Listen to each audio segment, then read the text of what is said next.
Let's talk a little bit more about this story and welcome in Democratic strategist and former Obama advance man Robin Biro. He's also a retired Army Ranger. Also back with us, congressional candidate from Illinois, Catalina Lauf, and also retired Marine Gunnery Sergeant Jessie Jane Duff. Thank you all for being here. Great to talk to you guys. We're talking, of course, about the Fourth Estate, the press and their influence on framing these issues.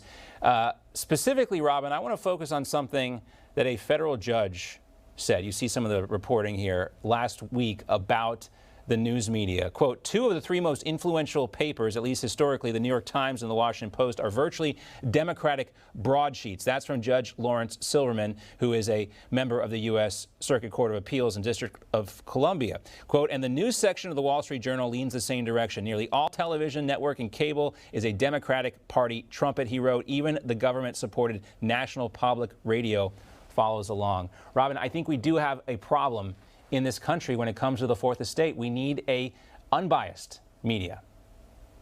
John, it goes back to 1987 when we did away with the fairness doctrine, because now so many Americans are questioning what news they can trust, and it's a real problem across the board. I kind of miss when we get to hear actually both sides of the story. So thank you, John Bachman and Newsmax, for bringing on a bipartisan panel. I appreciate that.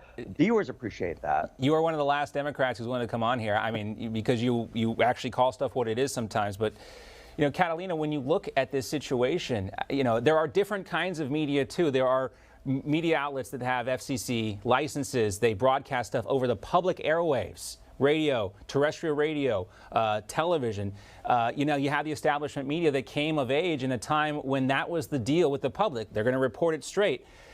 But that, you know, relationship with the public doesn't exist anymore, even with the establishment media, the guys that Judge Silverman talked about, which are supposed to be fair and unbiased reporters of the news.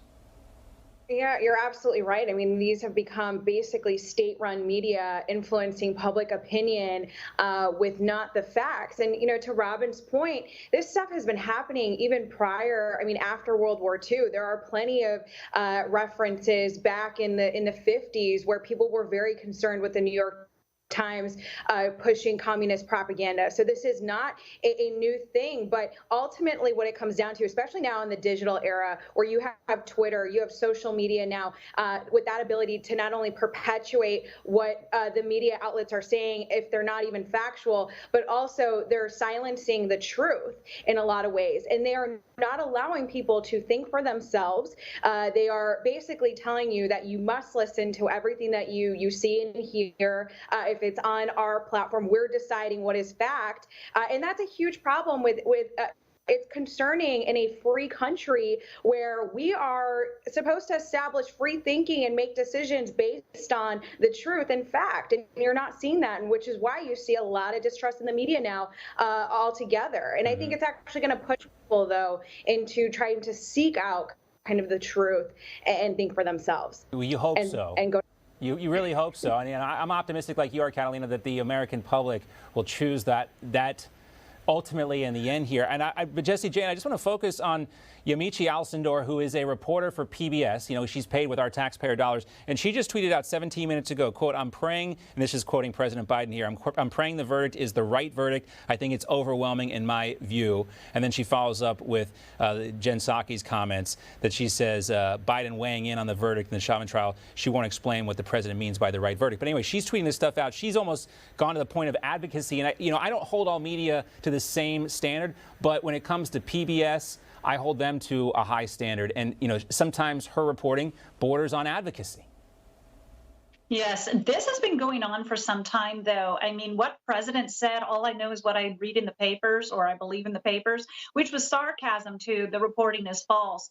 And these left-leaning reporters have continually tried to shove things down Americans' throats, and we saw this, it came out leaping at us, biting like a rabid dog under the Trump era when we saw the Russia collusion hoax. Then we saw this bounty hoax and even the Ukrainian phone call that was out of line hoax. All of these things have turned into such a debacle. And I have relatives that are left-leaning that will watch those networks and believe it hook, line, and sinker, and will continually try to debate me on subjects that I can't even debate because of the simple fact they're based upon falsehood.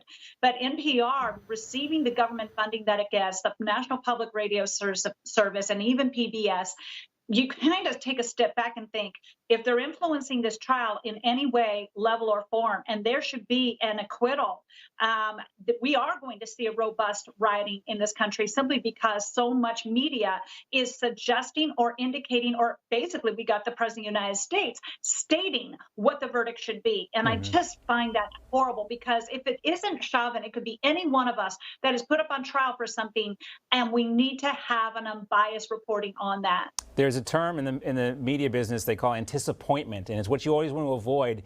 You know, you want ratings, we all want ratings, we want clicks and all that other stuff, but you have a responsibility to be honest with your audience, to manage their expectations, and that doesn't seem to be taken into account here. Guys, we got a minute left. I want to go around real quick, 20 seconds for everybody. Actually, they're telling me we're out of time. I'm going to have to wrap it up there, unfortunately.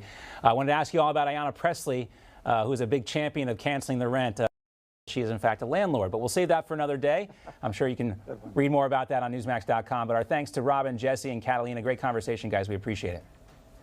Hi, Emma Reckenberg here. If you like this video, there's a whole lot more to see on Newsmax TV. You can watch for free right here on our YouTube live stream and be the first one here each time our experts break down real news.